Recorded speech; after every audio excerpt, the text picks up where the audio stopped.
What up, though, Pistons fans? Welcome back to another episode of the King and Deuce Show. My name is Deuce, and today we are joined by a special guest, my guy. We've kind of been planning this for a little while, but you guys probably know his face by now, Mr. Jack Kelly, aka Pistons Jack. What's going on, brother? How you feeling, man?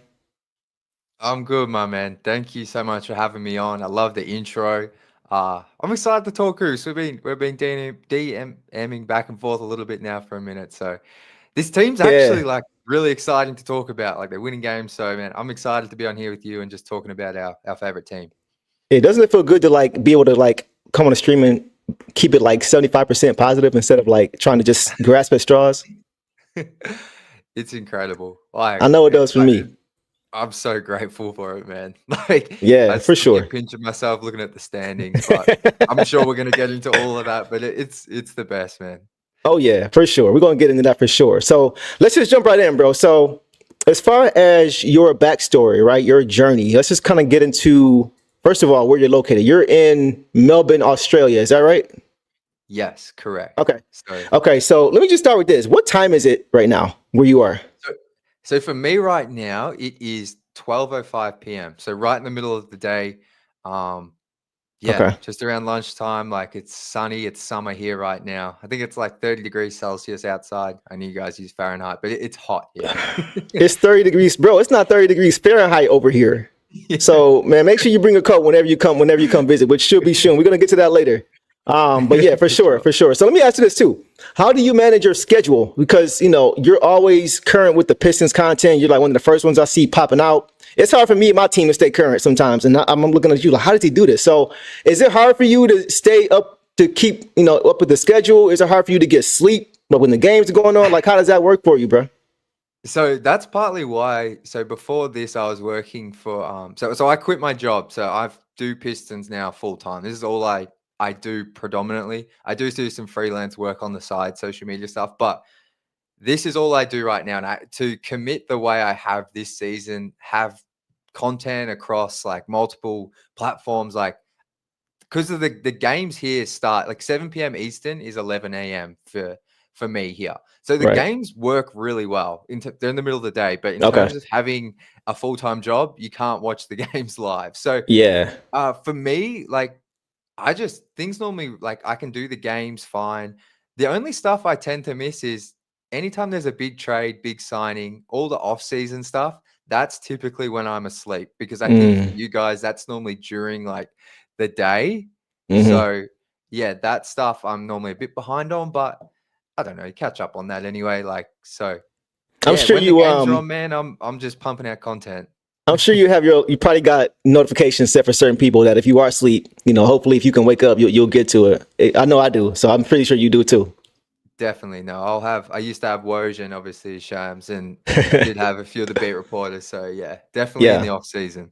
for sure, for sure. We want to say what's up to everybody in the chat. We appreciate you guys always showing up and showing out as you usually do, and this is no exception. So, getting back to you, bro. From what I hear, from what you were telling me, you're going to be making your first trip to Detroit sometime this season. Is that right? That is correct. Oh, I'm yeah, that's what very I'm talking excited. about. Talk about it. Talk about it. Because we definitely got to link up for sure, bro. Like, I don't know if you guys know, Jax, he's been doing some big things around here. He's got these great recaps that he does after every game. They're really, really good. They're so good that the Pistons actually picked a few of them up and collaborated with him on them on Instagram and X. And I think they sent you a customized jersey too, right? Yeah, no, that week was wild. So that was for the jersey was for World Basketball Day. I kind of was the lucky person from Australia to get one. I think they sent out jerseys to at least 10 different countries. Hmm. Um, and then we all took photos and they put together this really cool post. So that's all I knew about for a while. That was special enough. I was like, whoa, I'm getting a jersey. Like Yeah. it was last year's City Edition, but it had the Australian flag. Wait, do I have it here? Yeah, that boy's No, fire. I saw it on no, it's IG. in That's my fire. cupboard. Yeah, it's on my IG. It's really cool. I was like, wow, this is amazing. And then I don't know. I've just gotten to know some of the social team over the past 6 to 12 months. When I went to Summer League 2023, I met some people. So just keeping those relationships. And then when I decided to do this full time, I don't know. I just reached out to see if there's any potential possibilities. And Yeah. yeah, we've collabed on a few things. And then I had no idea about this trip, but they basically just messaged me and said, I need you to film yourself reacting to an email. And there's the video. I think some people would have seen it. It's on my Yeah. Instagram.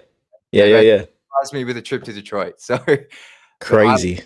man, it still doesn't feel real. Like, so that'll be still waiting for dates to be 100% locked in, but I'm Okay. getting to Detroit in February. I feel like I can say that confidently. So, Okay. Okay. Looking forward to that for sure, man. Yeah.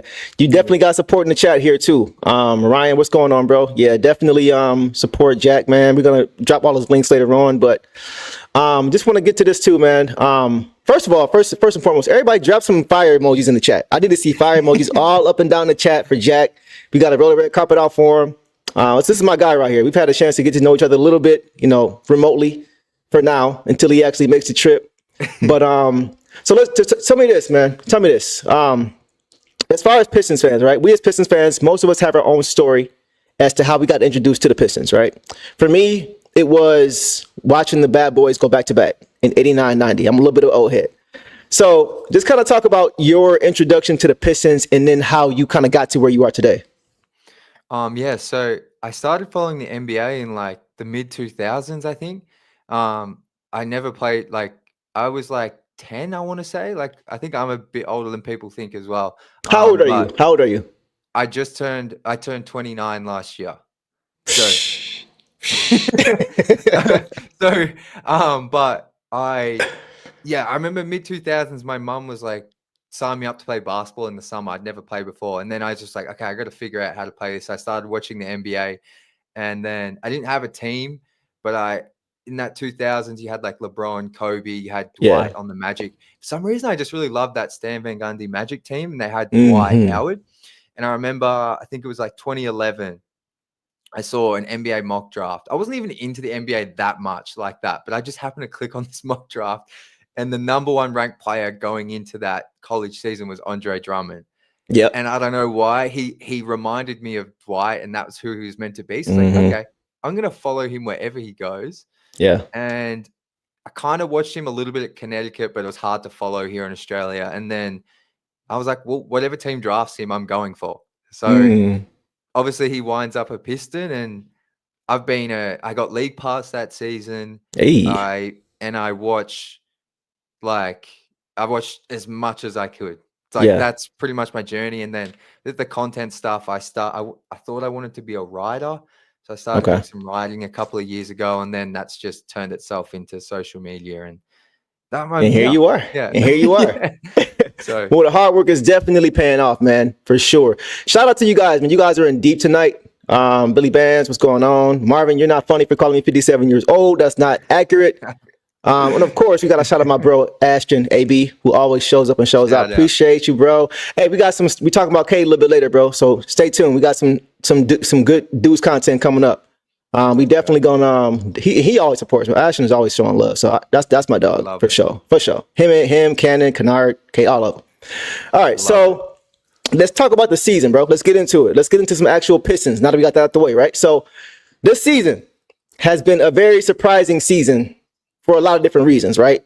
And the predictions for the season have been all over the place, all over the spectrum, right? From another 14-win season to a 40-plus win season, and avoiding the play-in altogether, right? And since we got AB here, Ashton here, he's been saying 6 seed forever. I don't know how long now. And it looks like he may be on to something this season. So with that, how many games did you think the Pistons were going to win coming into the season? And just kind of what have been your thoughts overall on the season?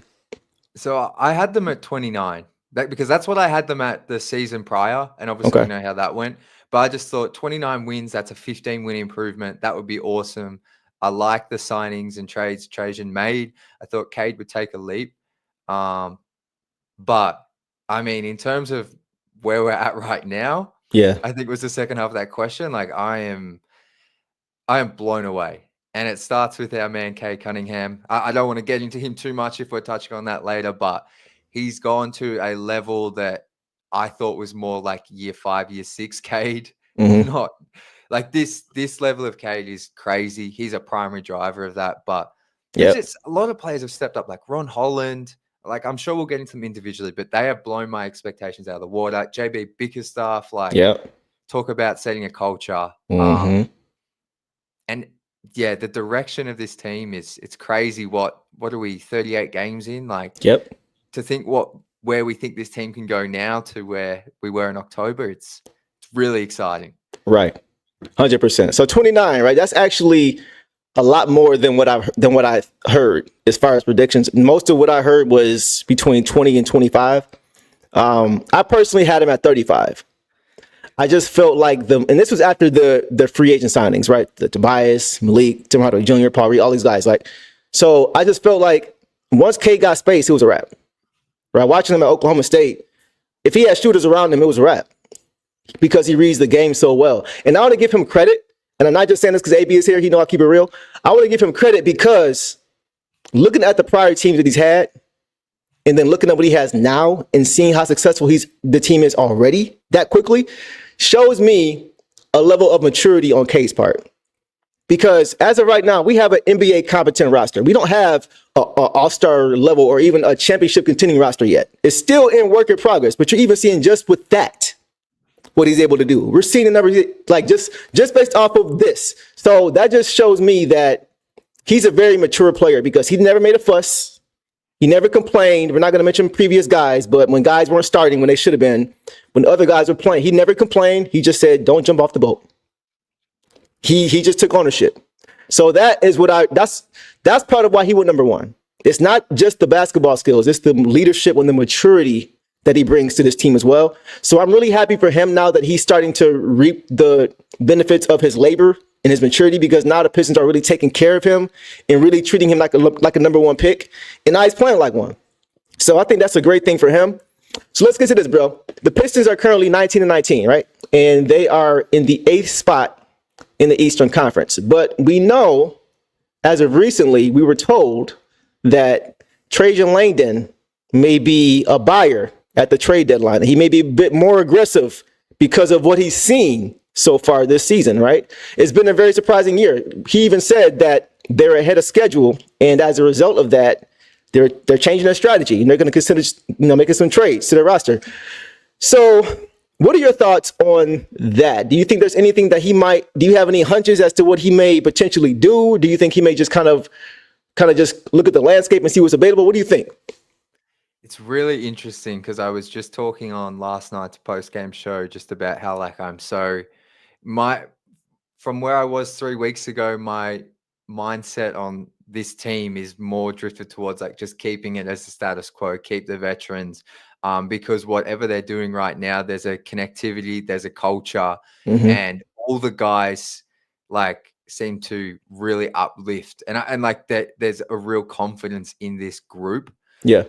That I think is really contributing to the wins, them having a 3-0 or 3-win streak on the West Coast. Like, so in terms of a move, like I think the name that comes up every single time is Brandon Ingram. Yeah. Truthfully, I like I said, about 3 weeks to a month ago, like a Levine trade or Ingram, I was for that, but and I know like that was when Jaden Ivey was still playing, but Yeah. man, I love what they have right now. And I think part of me, I know they have to make a move because they have 14 million in cap space. And Trajan wants to get picks, like more picks in, more assets. Yeah. I still, even with that report, I must admit, I find it hard to believe Trajan's still going to go out and get someone like Brandon Ingram. I could be so wrong. Maybe they become a third team and they end up with Michael Porter Jr. I know that was a thing a few weeks ago. Yeah. I could see that, but I still just think my gut feel is Trajan will try get a pick, take on a contract, and then potentially the Pistons, that pick goes to Minnesota, and now you have all your assets back this offseason, and then you make a bigger move. So I just feel like the thing with Trajan is he came in and had to hire a coach, had the NBA draft in a week, free agency a week later. Like, I feel like even though we're getting some really good data on all these players and like getting to see the mesh, and like you pointed out, like the spacing around Cade and how good that's made him look. Yep. I just think maybe it's a bit soon, especially when they're playing so well together. But I do think they need to get someone to replace Jaden Ivey this season. And a name I heard brought up was like Marcus Smart. Now, I wasn't immediately happy with that, but then I thought I think he has like 15 to 20 million that you'd have this season and next, which sounds like a lot, but it kind of does help fill that void. I'm not in love with it, but that's just a name I've kind of seen thrown around as well. That's not like Ingram or one of those bigger names. Right. Yeah, I like the Marcus Smart name. I was thinking, and I'm not sure how long these guys' contracts are, but I'm with you. I think if Jaden's injury is season ending, which I'm fearful that it may be, you have to get Cade more help this season. Right. I think the Pistons just getting a taste of the play-in or the playoffs. Like we had that big game against Milwaukee in the NBA Cup to see who was going to advance. That was pretty much the biggest game of a lot of these guys' career in the NBA. So just getting them some experience, giving them some incentive, something to play for is important. And if Jaden is out for the season, you got to get Cade some help. And I was thinking like a guy like CJ McCollum. I do like the Marcus Smart idea because of what he brings defensively. And that's what we are as a Detroit team. So either one of those guys, I like what McCollum brings from a spacing standpoint, right? Just another shooter for Cade. We've seen what Tim Hardaway Jr. has been able to do. We've seen what Malik Beasley's been able to do. So that kind of guy, a catch and shoot guy, I think would really, and McCollum's not just a shooter. He's a scorer. He's a secondary, he's tertiary scorer. So having that kind of like release valve, safety valve for Cade, I think would be good too. Either one of those kind of names I like. I don't really like the Brandon Ingram name because we already have a logjam at the wing between Asar, between Tim Hardaway Jr. when he's playing the three, Ron Holland, Simone Fontecchio, and now Bobby Klintman. Like we have a lot of wings right now, so I don't want to crowd that room even more. And I'm with you, bro. I really want to see what the Pistons have right now. I feel like this is an eval season, or this was supposed to be evaluation season. I think we're surprised by how much we won, but I don't think the Pistons should make any big moves like that until they at least know what they have. You know, it just seems a bit early to me. What about you? Well, that's the thing. I think just let it rock. Like these young guys, I know JI might be out for the season, and that absolutely sucks because like, I'm sure, like, I don't know if we've got time for it, but I'd love to do a few minutes on Jaden Ivey and how good he was playing before he went out injured and just earlier in the season. But the reason I like McCollum as well and Smart is because I think when JI is back, JI is your starting two for me. Like I'm all in on that backcourt. So I think McCollum, though, because he might be happy to settle into a 6-man role. I could definitely see Marcus Smart when JI is back. That's why I'm also fine to bring them in because I don't think they take too much away from JI. And I think you can play them with Ivy.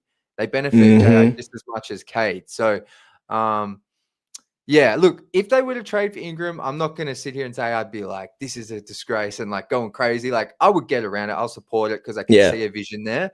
Yeah. But at the same time, like Ron Holland, Asar, like Ron, like, man, I could talk about Ron for ages. Like, he's awesome, man. Like, and I know he's still raw, but there's something about him and Asar together with Cade and Ivy that's just, there's something really special there that I would like to see play out for this season before we cut it short.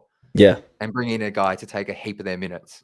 Absolutely. I'm totally with you on Ron Holland and Asar. I want to see those guys eventually play more together. I know it's kind of hard probably right now because neither one of those guys are really great shooters and neither of them are great ball handlers either. And you want to have at least another ball handler for Cade, I think.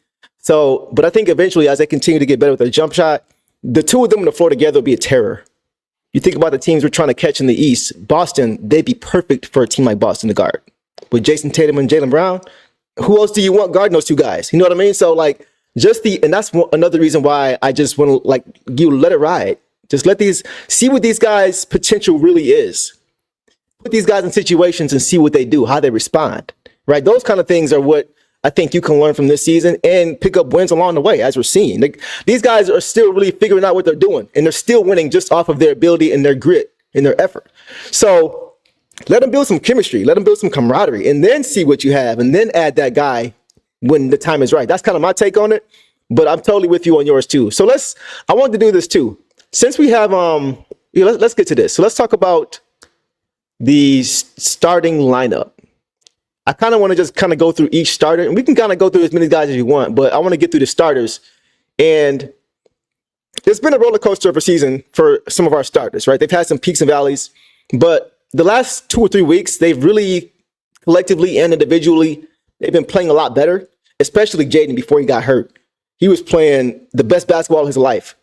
And I want to ask you about each starter, right? And I need you to give me a grade for each starter based on, what the games they've been available. So let's focus on the ideal lineup, right? So that's Cade, Jaden. I know he's hurt, but Jaden, a star at the 3, Tobias at the 4, Jalen at the 5. If you want to throw in Tim Hardaway Jr. and Malik Beasley because they started too, that's cool. But let's start with those 5 guys. Let's start with Cade. What would you grade Cade to start the season up to this point, 38 games in?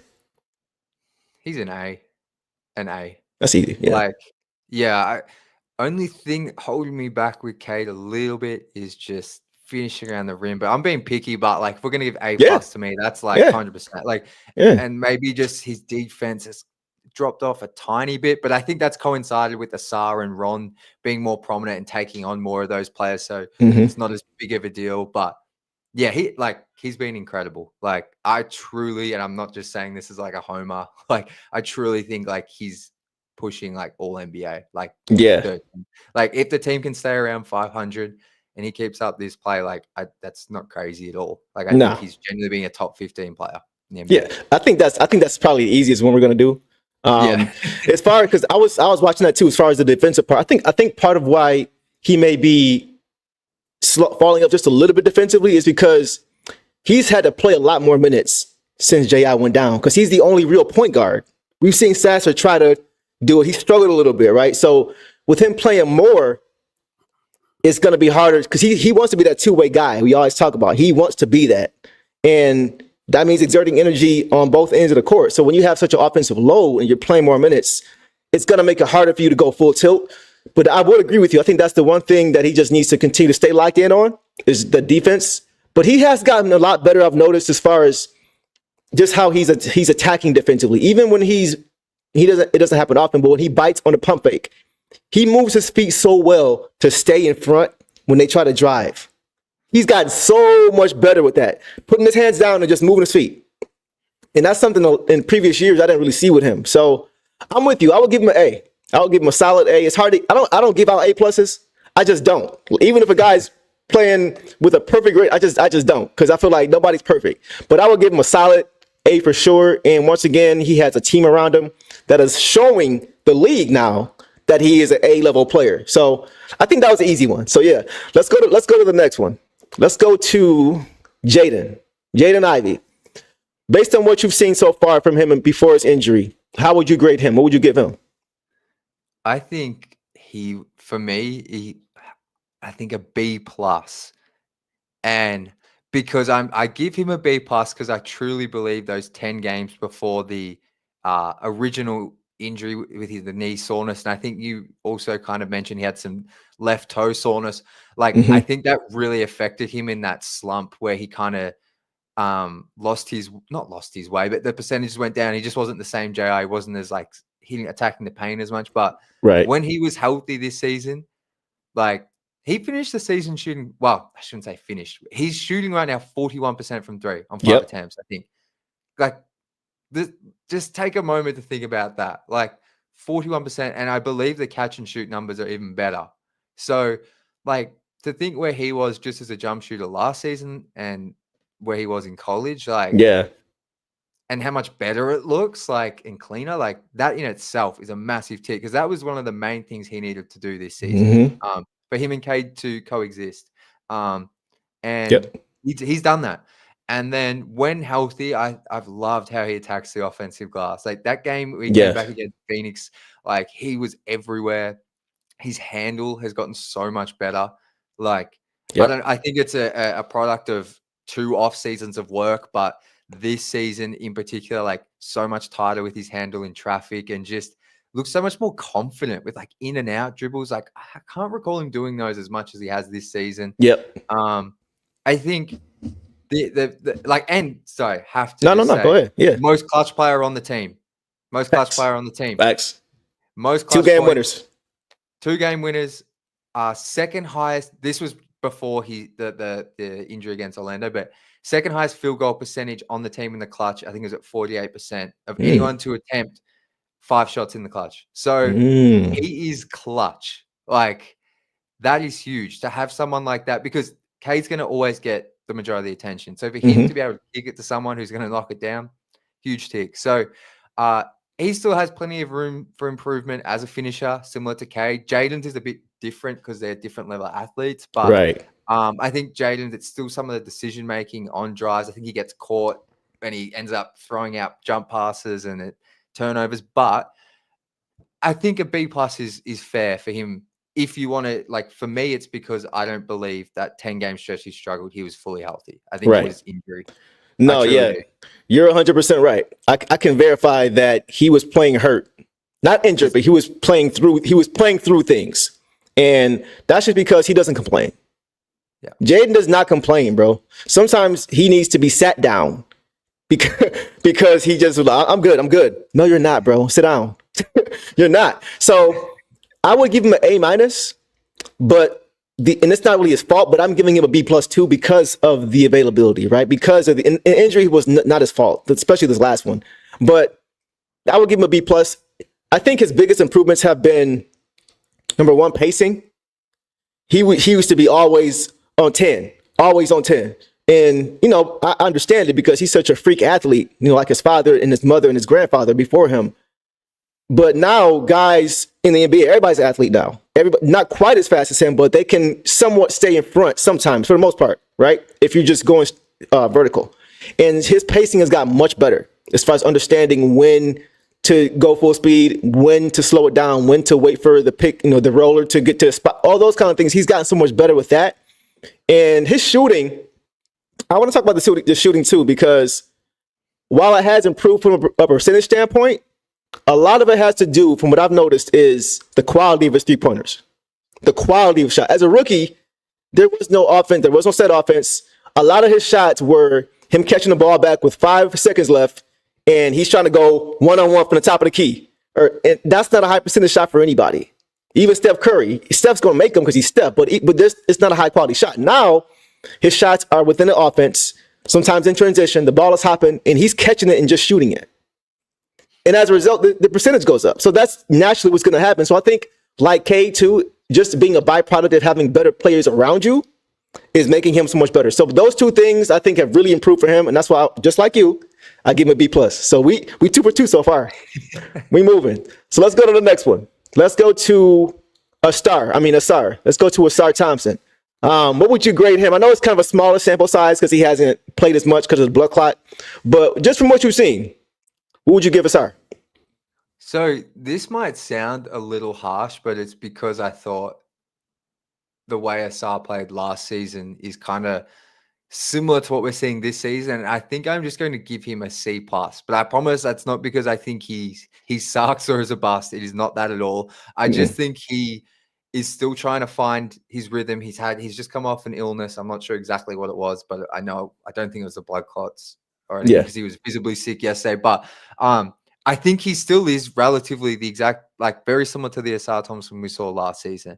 And he's an excellent rebounder. He's an excellent on-ball defender.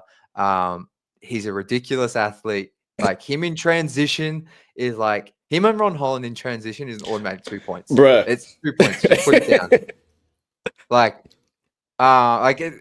So that's why I'm just giving him a C+. Because I just think the sample's a bit small. The 3-point shot from the corner looked okay for the first few games, but it feels like he's gone away from that now. He did hit one in the last game. But yeah, if I'm basing it on where he was last season to now, I think I would say a C+. It's good to see him getting more reps on ball. I think he's going to get more of that with Jaden's absence. And that's something I'm really keen to see because I think he can do more of that creation type stuff. Yeah. But he's had some great moments, and he's had some moments where the lack of jumper and the struggle at the free throw line has kind of really stood out to me. But he's like, I still love him as a prospect, and I think he has a bright future with the Pistons for sure. For sure. I think that's a good grade. I will give him a B-. Prior to him going down, what was it, two games ago? I probably would have given him a C+. But for me, bro, when he's out of the game versus when he's in the game, when he's gone, you notice a substantial difference in the defense because he's such a connector. Like you mentioned, he's a great rebounder. He's a great help side defender. A lot of time you'll see guys get lost on backdoor cuts and he'll hedge and the pass won't get there. Like things like that he does for this team that seem so small, that don't show up on the stat sheet. When he's missing, you see how much easier the defense or the opposing team is getting shots and scoring the basketball. When he's in the game and when he's there, guys are thinking twice and he makes them uncomfortable. And then his ability to be able to just grab the ball at the rim and just start a break, right? He just does so many things. So because of the injury, I can't give him anything above that. And because he hasn't played enough, I can't give him anything above that, just like with J.I. But I just think his ability, bro, just what he does from a connector standpoint, kind of like a Tayshaun Prince type of player, not the shooter at all, right? But as far as being able to do so many different things, be that Swiss Army knife, just do whatever the team needs you to do. When he's missing, you see it and you feel it. So because of that, I got to give him a B minus, but I can't go higher than that. So you said C plus, right? Yeah. Okay. I'm not mad at that either. That's right there. Right there. All right, like cool, some cool. people might think that's a bit harsh, but I mean, yeah, you know what though? Like, cause we're getting solid B's, you know. okay, that makes me feel better. Yeah, there you go. We good. You right there, bro. Let's go to Tobias. It may get a little interesting here. So as far as Tobias, what you've seen from him so far, he's played, I think, pretty much almost all the games, which I got to give him credit for. As far as Tobias goes, what would you give him? I think it's a C. I think I've enjoyed Tobias at points this season. I think he's brought a lot to this team that they need as a rebounder. I actually don't mind his post ups, just when it's more against like the opposing team's bench. But I think that's a real source of offense. Like I feel like that turnaround jumper he has, like 10 to 15 feet out, is money, and he's actually kind of weirdly good at drawing fouls on those as well. But I think I didn't expect. I probably hadn't watched enough Tobias recently to realize how much he's kind of just lost laterally on defense. Like I remember when he was first here in Detroit, like he's never been a great defender, like, and he's never been an elite athlete. He's just like a bigger guy that can score. But deep defensively, it's been a bit of a tough watch at times. But I think he makes up for some of it with his rebounding and communication. And then offensively, like just the 3-point shot, like particularly from the corners, like he hit a couple, I think, last night, and he's been better during this streak. But I think on the season, it just feels like there's been a lot of times where you expect your veteran player to knock down a shot, and he just hasn't been able to. And I know that's something that's hard to kind of quantify, but if you watch the games, like obviously you do, and probably a lot of the people in the chat, like it just feels like there's been a lot of big moments that he's just come up short. And maybe I shouldn't be expecting that from Tobias, but I think that's probably what's really bringing the grade down for me. Because I think I will say, since Jaden went out, though, I think he's stepped up and helped. He was like a real contributor to like the 5-game winning streak and just overall the past couple of weeks. I like it. Real quick, shout out to you guys in the chat. Juan was good. Daryl was good. On was good. Everybody was good, man. I appreciate you guys showing up and showing out, man. Y'all are Hey, listen, man. They don't play over here, bro. In this chat, in this community, they keep it a stack, and they don't go easy. They're sometimes harsh. Sometimes I gotta reel them back in. Sometimes, like, bro, chill. That's a little bit too much. But getting back to what you said, as far as the grade, I give him a C. I think you said C, right? Solid C. Yeah. I give him a C, bro. And for me, like you probably remember when he was here back in 2016, 2017. And I initially thought that we were getting that guy, that 15 to 18 point per game score. And I thought we were going to get it from the start of the season. And it didn't happen early on. His shot betrayed him a little bit, but early on, he was rebounding very well. I didn't notice that. Sometimes he would lead the team with 10, 11 rebounds during, which is my dog. But there were times, so he was doing things, he was doing other things to kind of make up for that lack of scoring early on. And then he hit a period where he really wasn't giving us that either. And the shot still wasn't falling. But like you just said, lately, he's been giving us both. His shot has been falling. There were so many times early this season in close games in the fourth quarter where the Pistons were on a break. And the opposing team should have called timeout, but they didn't because he missed that shot that would have made them call timeout. You know what I mean? There's so many times, like, if you make that shot, We got the momentum. We got the crowd behind us. Timeout, we're probably winning this game. And there was so many times he just wouldn't make it, and they come down and get it, and they come down to get a three, and it'd be a 6-point swing or something crazy. And that would just drive me crazy. So, but lately, he's found his jumper. He's shooting much better, and he's still giving you other things as well. So because he's had such a roller coaster season to start so far, I got to balance it out and give him a C. I'm right there with you. Yeah, I think that's very fair. I think C's fine. I think a lot of people might go lower, like the Z plus we had, but I think I'm factoring in as well. I think he's and like we might talk about some of the other vets, but what they've brought into that locker room is something that you don't see on the court, like physically, or you kind of do, but I think that he's brought a real culture to this team. He contributes to that. You're right about that. You're right. He definitely has brought a culture. You've seen his leadership, right? You've seen him pulling guys to the side when things kind of go awry and say, "Hey, let's lock back in." Like when J.I. got hurt, right? We don't win that game without him. Because the team, you saw Stu's face, you saw Zay's face, you saw Cade's face. These guys are like, wow, like they're a family here. And you saw when the family goes down, it affects you.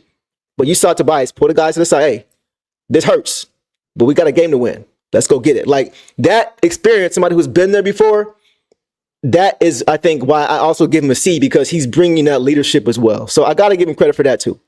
And just last thing on Tobias, because I think a lot of these players see what people say about them. I think it's just impossible not to. And I think it might have been after one of the games in the streak, but he specifically shouted out Jalen Duren, his effort, his rebounding.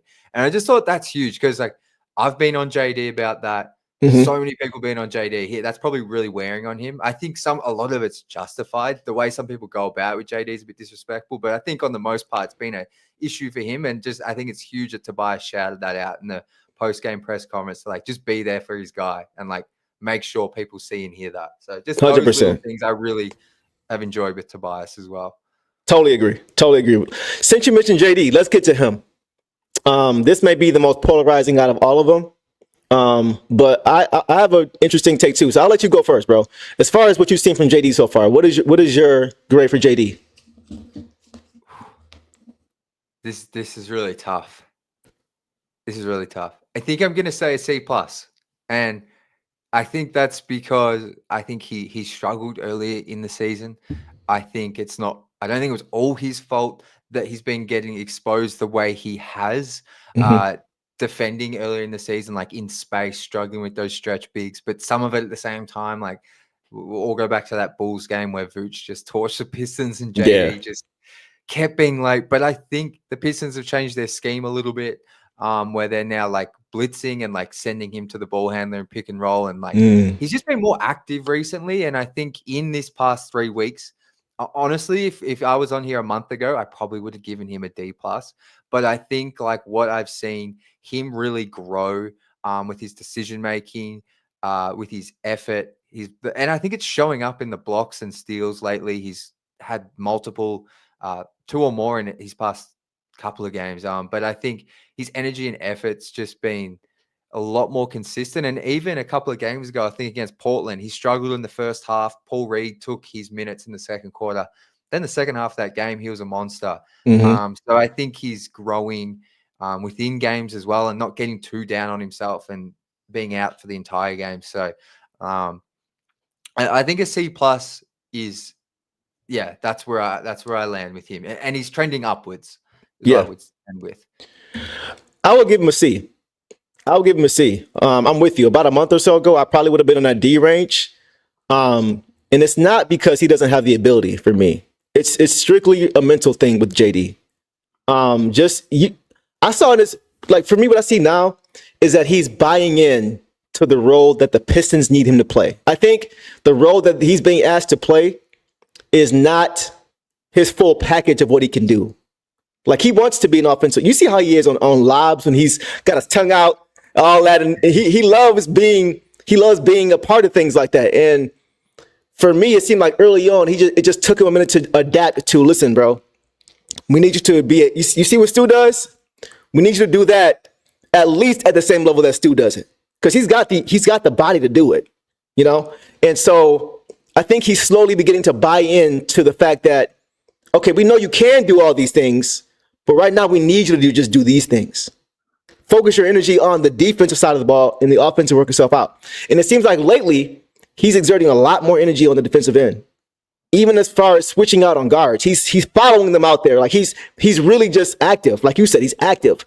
And I think that's really the only thing for him. We're starting to see now, for me, he's looking like more and more and more, he's becoming a better version, a more polished version of the rookie we saw.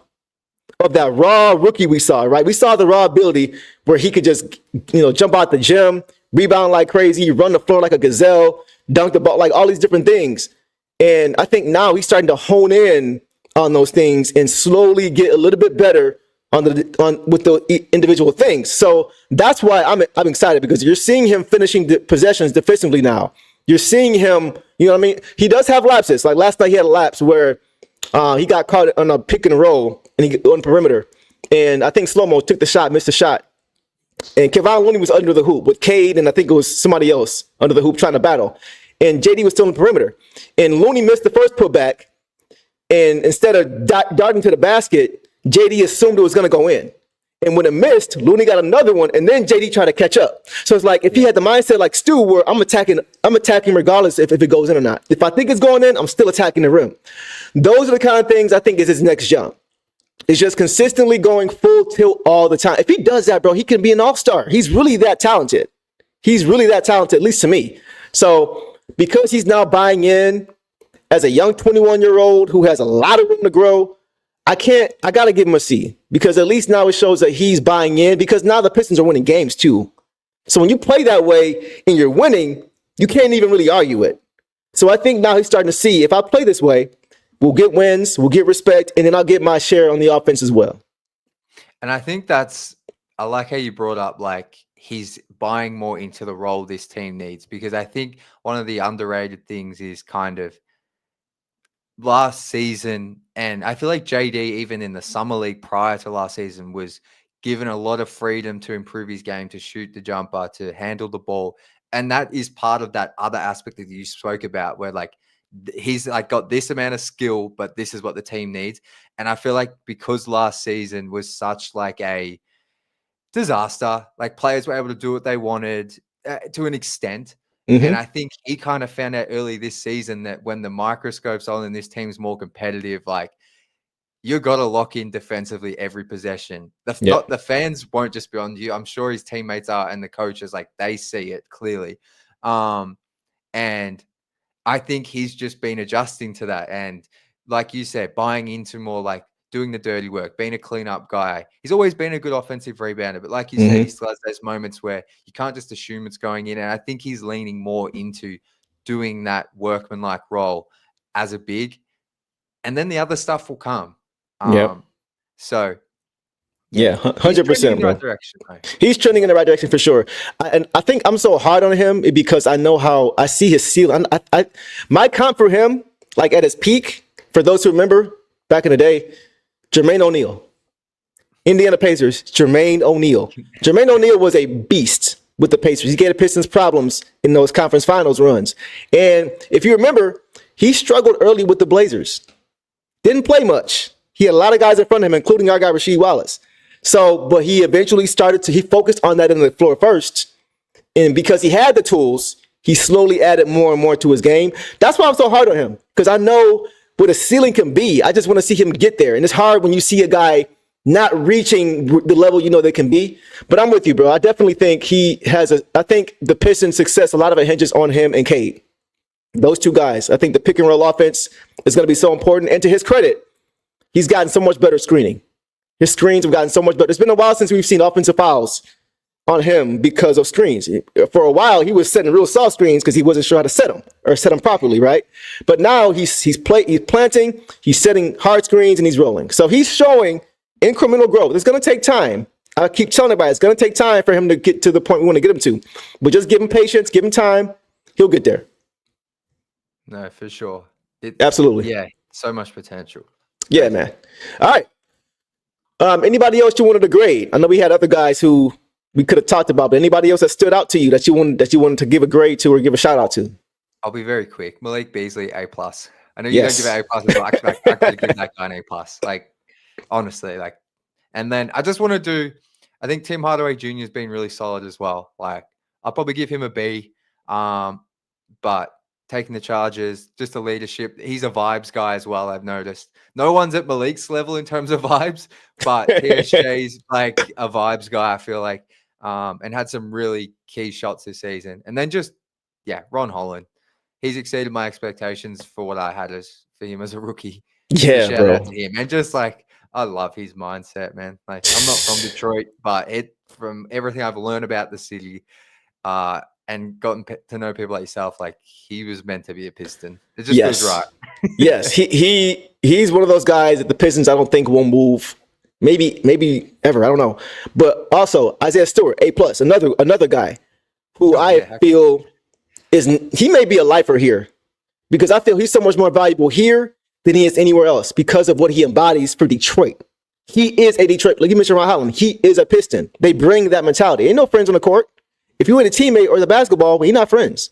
So that's how he is. You saw him last night ripping the ball away from I think it was Waters on. Yeah. So guys like that, some guys you just don't move because the intangibles, like guys like Draymond Green last night, had a very underwhelming stat line, but was a player of the game for them. Certain guys like that, you just don't move because they embody what you are as a team. So I'm with you on those. Ron Holland, you hit that dead on. Beasley, you hit that dead on. Tim Hardaway, you pretty much hit on all those, bro. And Paul Reed, shout out to him. He hasn't played a lot, but I want to give him a shout out too because whenever he's played, he's been solid for the Pistons as well. Joe Pesci, in my opinion, JD needs to lose some weight to become lighter. So how much weight do you think he needs to lose? He's not a big guy. He's not that big. I don't know. I'm not mad at that, but go ahead. What are your thoughts on that, bro? I don't mind that from Joe because one thing I've noticed is JD's athletic, but at times I've wondered like if his biggest issue is his just foot speed. He's not as quick as you might think because he can get up and dunk, but I don't know if he's.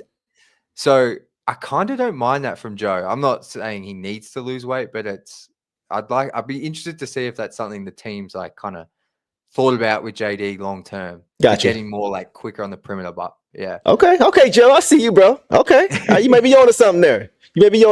Okay, co-sign from Pistons Jack. All right, so let's get to the next thing, bro. And this has been very interesting topic as of late. I think we all know what our answer should be. And before we go any further, if anybody has not yet voted for Cade Cunningham, let me give you just a little bit extra motivation to do so. Cade Cunningham just has to be an all-star. Here's why. The Pistons franchise cornerstone is posting career highs across the board in year 4 and is the driving force behind Detroit's resurgence in the Eastern Conference. Let's go, man! Come on! Cade sits alongside 3-time league MVP Nikola Jokic as the only players to be putting up at least 23 points, 7 rebounds, and 9 assists. Lays it in! And he has also tallied the 3rd most triple-doubles in the NBA this season, behind only Jokic and LeBron James. But wait, there's more. On the defensive side of the court, Cunningham has elevated his game, delivering numerous stops with the game on the line. The Pistons star guard has slotted a league-best 6 shots in clutch time this season. So what are you waiting for? Vote now for Cade Cunningham to represent your Detroit Pistons at the 2025 NBA All-Star Game. What you waiting for, man? Like, how do you not get hyped after watching that, bro? I'm just saying, like, no, seriously, bro. Shout out to you, man. That was put together beautifully. That was one of the ones that the Pistons actually used, guys, to collaborate with him on. Awesome stuff, all the way down to the music. You know how I am with the music. So, like, everything about that was just riveting and just got everybody, at least got me hyped to go. So, if you have not voted for Cade Cunningham yet, go vote. If you have voted for Cade Cunningham, go vote. It's unlimited. So, make sure you guys go vote. But with that in mind, bro, do you think that Cade will make the All-Star game this season? He has to. I know I said that in the video, but he has to. Like, he just has to. Like, even that video is from like a month ago, I think. Like, even more so. Like, he's gone to another level since then. Like, seriously, like I don't know how he's not an all-star. Like, I still need to like do a full like look into like the other options at guard, but like what Donovan Mitchell, because of the Cavs and the way they're playing, I put him ahead of Cade. Like, is Jaylen Brown a guard? Like, I feel like Cade's been better than him in the Celtics. Like, Yep. Like, who else is there? Like, LaMelo's leading the votes, but like LaMelo like, I love LaMelo, but I Yeah. think games played, teams record, like. And see, that's the thing, because the knock on Cade was that he wasn't winning before. And Melo's got 7 wins.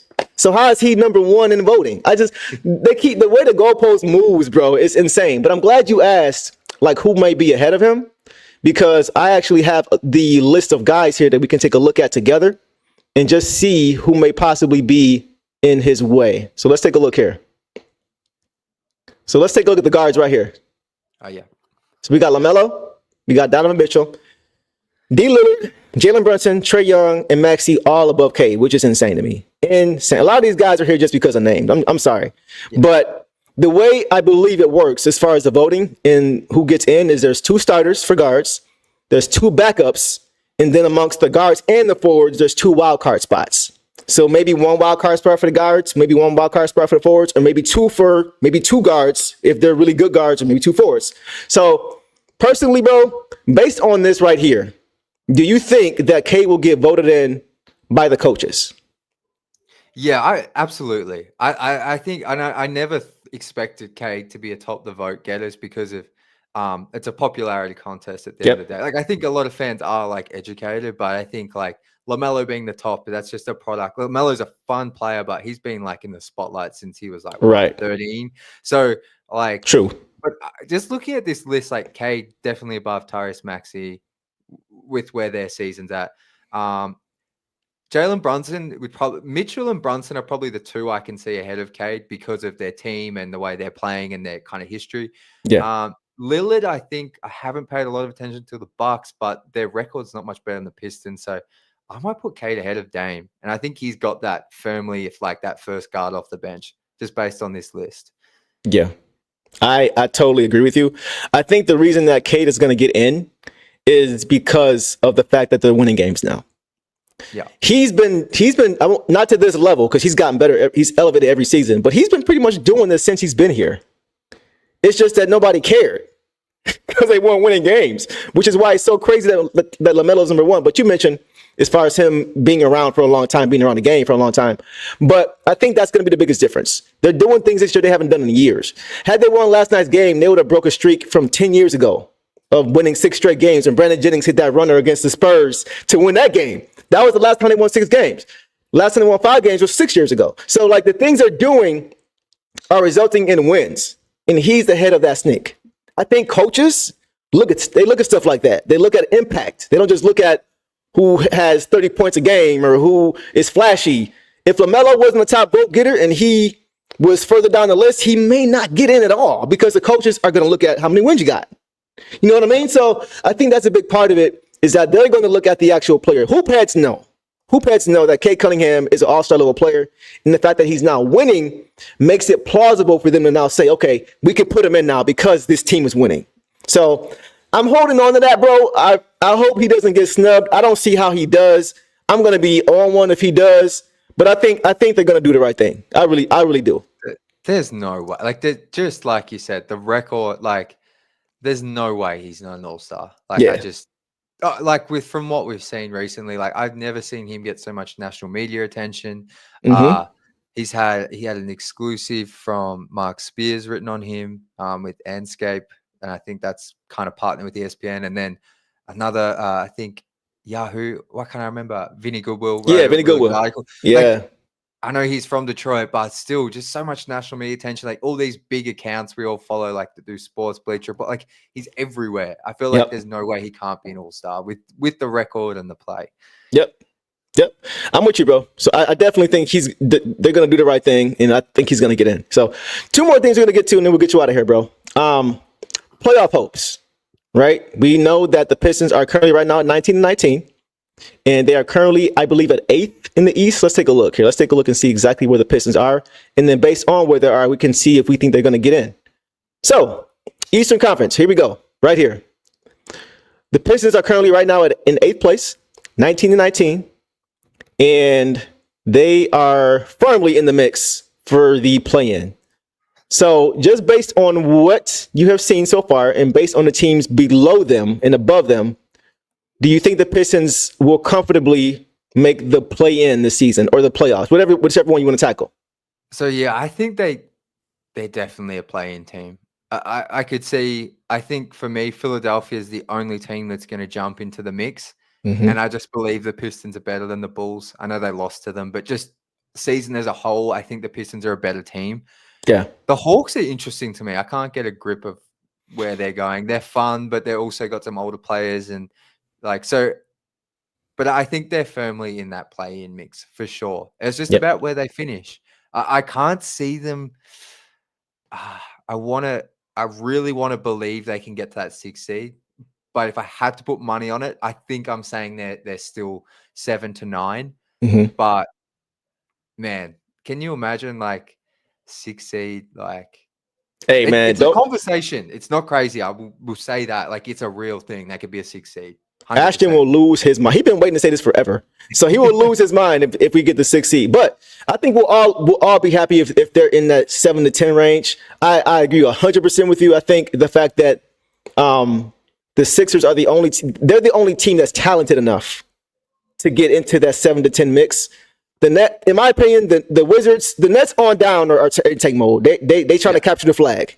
That's all they're doing right now. They want Cooper Flag. They're trying to get him. So I think they are out of the mix. The Sixers could sneak in, but even if they did, I don't think the Pistons will be the team to fall out. I think that'd probably be the Bulls. I think we're better than the Bulls. I think we can challenge the Hawks. And the Pacers, I think them as well. So I'm with you.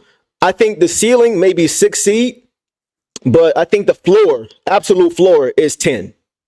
And from there, I'd be happy to have the be in the playoffs and or play in and go from there. So 100%. Want to shout you guys out again. Once again, Marvin, you always show love. I appreciate you, bro. JD needs to do ballet with us. Sorry.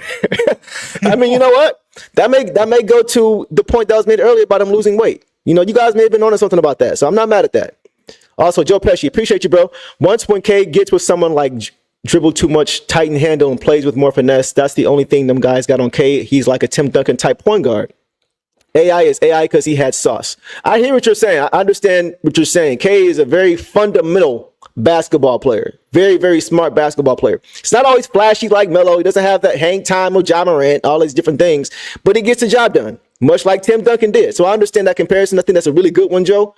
Tim Duncan as a guard. And Tim Duncan got 5 championships. So that's a good comparison. I'm not mad at that at all. If Cade is able to get half of that, I think that would be a great career for him. So even though I think he could get more personally, but that's another conversation for another day. But I definitely think that's a good comparison, and I think he's going to continue to get better and better, hone his game more and more as the season goes on. So I just want to get your take on that, bro, as far as the playoffs, the Pistons. And here's another thing. I was kind of tempering expectation once J.I. went down, but seeing how they responded after he went down showed me that they have that next man up mentality. They don't care. Whoever's on the floor is playing with pride, and they want to win games. They believe now. I think Coach Bickerstaff said he sees the look in their eyes that he can tell they believe now. So, yeah, right? So I think that alone is still going to get them there. If J.I. could come back, that'd be great. But even if he can't, I'd rather him rest and play it safe until next season when he's really healthy from a personal standpoint, and just go what you got. I think we have enough talent to make some noise in that play-in. I just want to put that out there too. And I think what we're seeing since Jack, because I was the same as you, as soon as J.O. went down, obviously, like once we figured out he's going to be okay and whatever the recovery is, it is what it is. But it was like, okay, he's the second leading scorer, all the other stats we went through earlier. But it's like, I think we were just seeing that culture stand through. It's like next man up. And it reminds me a little bit of like the Orlando Magic kind of this season and where they've gotten to where like Paolo's out, Jalen Suggs is out, Franz is out. And they just go in and beat the Knicks on the road. Like, I'm not saying the Pistons are at the Magic's level yet, but they are trending in that direction where it's like you can take out your second best scorer and still a chance to win every single night in the regular season. So 100%. I think that's the culture and the belief. That's a great comparison, bro, because both of the Wanderers are down. I think Mo and Franz are down. So for them to be depleted like that and still be winning games in that fashion, to your point, it just goes to the mindset and Coach Mosley and what he's doing over there for that team. A lot, very similar to Coach Bickerstaff. So good point, bro. All right, last thing and we'll get you out of here. I got 3 rapid fire questions for you, right? Let's do it. There is no right or wrong answer. I'm going to just give you a scenario of which is most likely to happen. And you can give me Answer 1, answer 2. In chat, y'all jump in too. Let me know what you guys think as well. So, all right, you ready? Let's go. All right, first question. Which is most likely to happen? JB Bickerstaff wins Coach of the Year, or Cade wins Most Improved Player? I'll say Cade wins Most Improved Player because I think it's going to be tough for JB to win it because of just Kenny Atkinson and how good the Cavs have looked. But that's no slide on JB. I just think Cade Most Improved is much more likely. I like that answer. Yeah, I think that's where I'm going. Okay, that's a great answer. Okay, cool. Chat, what do y'all think? They say Cade. Okay, JB, there we go. We're getting a little mixture right there. Okay. I think it could go either way, but that's a great point about Atkinson, what he's doing with Cleveland. They haven't been this good since LeBron left. Nowhere near. So I would have to side with you on that one too. Good answer. All right, second one. Which is most likely to happen? Isaiah Stewart makes an all-defensive team, or the Pistons finish top 7 in the East? That's a good one. I still think I'm going to go Pistons top 7. It's just because Stu comes off the bench. I think he's playing some of the best defense in the NBA. Mm-hmm. Like for sure. I love watching him play basketball in general, but defensively he's just a menace. But like I just think with where the Pistons are at, it's much more likely they're top 7. Okay. I'm not mad at that either. I was debating like with this question, like should I go 6? Should I go 7? Should I go 8? I was trying to make it as hard as I could for you, but you kind of knocked it out anyway. So. So good answer. What do you guys think? They said top 7, top 5, 6 next year, top 6 in the East. Back. Okay, yeah. So pretty much a big back again. All right. That means the questions are pretty solid. I like that. All right. So last question for you, and then we'll get you out of here. This one may be a little bit tough for you. Which is most likely to happen? Malik Beasley wins 6th Man of the Year, or Malik Beasley wins the 3-point shootout? Oh, I was looking at some stuff about the 6th Man of the Year for something I'm doing an upcoming video, and he's right there to win it. It's kind of him, Peyton Pritchard, and DeAndre Hunter from the Hawks. Yeah. Like he's been hooping. He's averaging like nearly 20 off the bench. Like I was like, whoa, I didn't even know that. But I think I'm gonna say 3-point shootout. I'm gonna say 3-point shootout. Okay. I think I feel like there's some bias a little bit with the national media that Peyton Pritchard will get it with the Celtics because they're gonna be like at least Eastern Conference Finals. So I was putting money on it. I'm gonna say 3-point shootout. Okay. So you think he's gonna win a 3-point shootout? Okay. I'm not mad at that. He's been there before. Right, so he has experience doing. I would just love to see him just go crazy, like score 25 in the round and just give a nice little shimmy. I would just love to see that, bro. But I'm telling you, he's definitely going there. I think he's like 3rd in the league as far as 3-pointers made. So it's not just a percentage, but it's the volume. He's just doing it. So that was a good answer, bro. I kind of want to say both because that would be a hell of a season for him. But even if it's just one of those, that's still a great season for him. So yeah, he's been balling out, bro. So. All right, good answers, bro. Good answers, man. Good questions. Hey, I appreciate it, bro. I tried to make it a little difficult for you. So, yeah, man, this has been a really great stream, man. I appreciate you coming on, bro. Everybody, once again, drop some more fire emojis in the chat for my boy, Jack. And just in case you guys can't find him, there will be links in the description of this video to all his platforms. So all you got to do is just scroll down and click, and, of course, hit follow. So I'm looking forward, bro, to linking up with you when you make a trip to the D. We got to grab a drink or 3. I might take you down to Sweetwater to get some wings. You know what I mean? We'll definitely take care of you for sure. Oh man, I cannot wait. Cannot wait to get to Detroit and link up. It's gonna be crazy. Like seeing you in the flesh, seeing like everyone in the. It's gonna be. I can't wait. It's gonna be fun. But, it's gonna be incredible, man. Like hoping to be there for like a week as well. So there's gonna be some time. Like I'm really looking forward to it. So, but thank you so much for having me on your show, man. This has been so much fun. Vibes. I had to return the favor, bro. You had me on yours, so I had to return the favor for sure. Next time we'll have King on, and it'll really have a lot of fun. Absolutely, man. Thank you so much. Absolutely, man. So with that, we're going to call it a night, guys. Make sure everybody is subscribed to all of us here, including my man Piston Jack. We're going to have content for Pistons all year long, and we appreciate every single one of you. So, of course, you'll probably see myself. You'll probably see Jack because you're going to subscribe. You'll see him tomorrow night on YouTube after the Pistons-Raptors matchup. And as always, Detroit versus everybody. Peace.